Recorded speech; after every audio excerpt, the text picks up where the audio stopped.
Joe Lindsay, as usually on Monday, will join us now. Joe, welcome back to TVP World. Welcome back to Rachon. As our viewers know, Joe is the editor of Ukrainian Freedom News and the daily correspondent, war correspondent for Chicago's WGN Radio, and he is with us every Monday. Hey, Joe, how are you doing? Michał, hello from Lviv. Hello from Warsaw. Joe, I mean, we've been talking about the upcoming spring offensive. We've been talking about the air superiority. What do you make of those announcements, plans? We know that there is no air superiority and that it doesn't look like anything changed for real.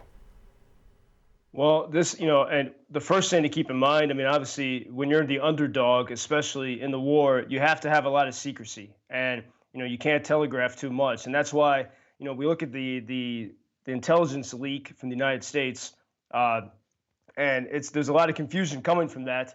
But I think we always have to step back and say, in a war for existence here, for the existence of Ukraine, Ukrainians have to be very smart. Well, actually, when Ukrainians took back Kharkiv region, they got the Russians and the whole world to think that they were making a southern offensive, and they kept that a secret. And even I remember talking with soldiers who were in the Kharkiv region, and they did not know until the day that they made the advance that they were going to push the Russians out of Kharkiv region. Everyone was convinced, except for a very few people who organized the plan, that Ukraine was going to make a move in the south. This was last fall. And so we're in a similar situation now. Now, it's made a little bit more complicated by this intelligence leak from the United States.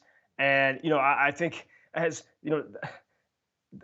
that part of that, for example, the Washington Post, in one of their stories about the leak, they said, for the Ukrainian side, an ongoing war of attrition will lead to frustration within the country and criticism about how the war is conducted, making leadership changes more likely. That's the Washington Post quoting this American intelligence leak that allegedly came from the 21-year-old kid, which is hard to believe.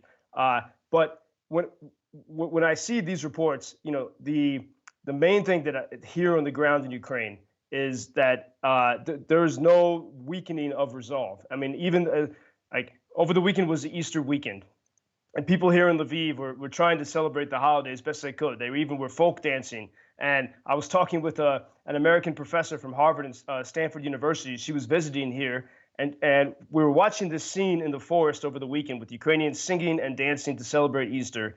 And the American professor, she looked at me, and she said, now I know why Ukraine will not lose to Russia, why Russia cannot defeat Ukraine. And she pointed at the scene around us of people dancing in the forest. She said, so this is the reason. She said, this is power. This is real power.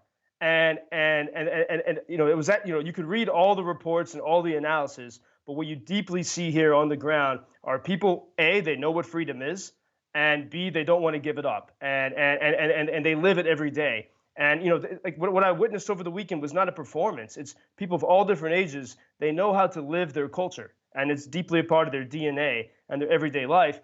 And I said to a Ukrainian woman I met at this sort of festival during the wartime, I said, I think this is the freest country in the world. And she said to me, well, in Ukrainian language, you're either free or not free. You can't be more free or less free or half free. There's freedom and there's the lack of freedom. And so that's how deeply embedded the idea of freedom is sort of in the Ukrainian psyche. And so that's the first thing to remember is that yes, Ukrainians need these weapons from the West.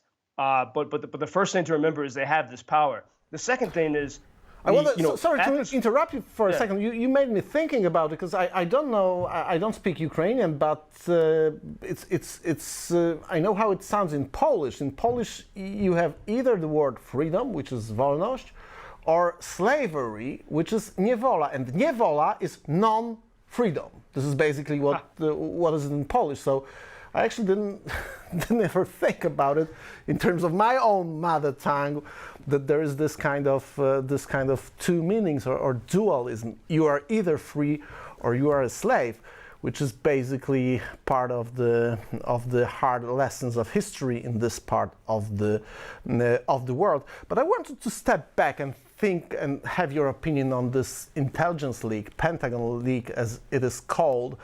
We now, at least this is what we've been officially told, that 20-year-old, you said it, 20 years old kid, an IT specialist from a specific branch of Homeland Forces of United States was responsible for this leak.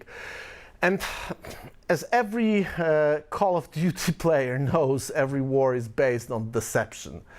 What do you make of those things that we are finding out or not finding out about this massive leak? Well, I think, and I was speaking with a Ukrainian friend. I mean, this has been a big topic here, and and also for one, friends in Washington have been very quiet about this leak.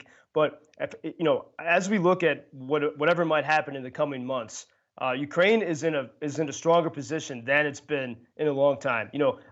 Back in the fall, when Ukraine was asking for fighter jets and tanks, it seemed impossible. Everyone in the West was saying, no, it's not possible. Berlin was saying we're going to forbid it. And now some of those weapons, not enough, but some they're actually on the way. Ukraine is in a very strong position. Russia is still trying to take Bakhmut, even though they've claimed it 100 times. It's horrible and the fighting's awful there. But Russia is very weakened. And so we're actually in a point where, people should be looking to say, well, Ukraine is turning a corner and could be very close to victory. And right at that moment, you have this leak with this strain, when I quoted that Washington Post story, saying that Ukrainians are becoming frustrated. It's not true. And it's painting this picture of Ukraine as sort of weak. And this is a method of propaganda. It's like this psychological trap that, says things that will, your average American driving to work will hear reports of this leak and say, oh, I guess it's it's getting worse in Ukraine. And it's really the opposite of the truth. And so whatever was in this leak, my suspicion, it just seems too perfectly written to try to undermine confidence in Ukraine. And then we had these sort of crazy headlines, even from the BBC, saying talking about special forces, active duty special forces in Ukraine. And for one, if you even take the leak at its word, if you believe that it's true, which even these news articles admit, we don't know what's true and what's not, even then, it's less than 50 special forces from around the world. But Michał, I've been here every single day, every single minute of the war since February 24th, since before then. I have many friends who are special forces in the United States who so much wanted to be here to fight. And even guys who are no longer active duty, but they're still in the reserves. The rules are so strict that they're only if you're a veteran and you're totally out of the military could you come here of your own volition. The rules are incredibly strict because actually the United States, despite some of the propaganda and some of the criticism in the United States, if you really look at it, Washington has been rather reluctant, despite their Budapest Memorandum obligations to support Ukraine. The support has been slow. These tanks could have arrived a year ago, and so all that support has been slow. So there are no, by the best information I can gather, and I've been closer to it. I have many friends who are fighting. There are no special forces actively operating. There might be a few at the U.S. Embassy. There are embassies all around the world. I was at the embassy last week. The staff is greatly reduced, and so it's almost everything from what I can see in that leak is a lie, and it was made to weaken Ukraine right at this moment when Ukraine is actually, I think, in its strongest position to push back the Russians. Thank you for introducing Ukraine on your social media pages. That's very important that much more people can get more information about the situation here and how everybody can help Ukraine to stay stronger and to save all the world. Що він сказав? Well, which side are you on? На чиїй ти стороні? Come on now. Oh, which side are you on? На чиїй ти стороні?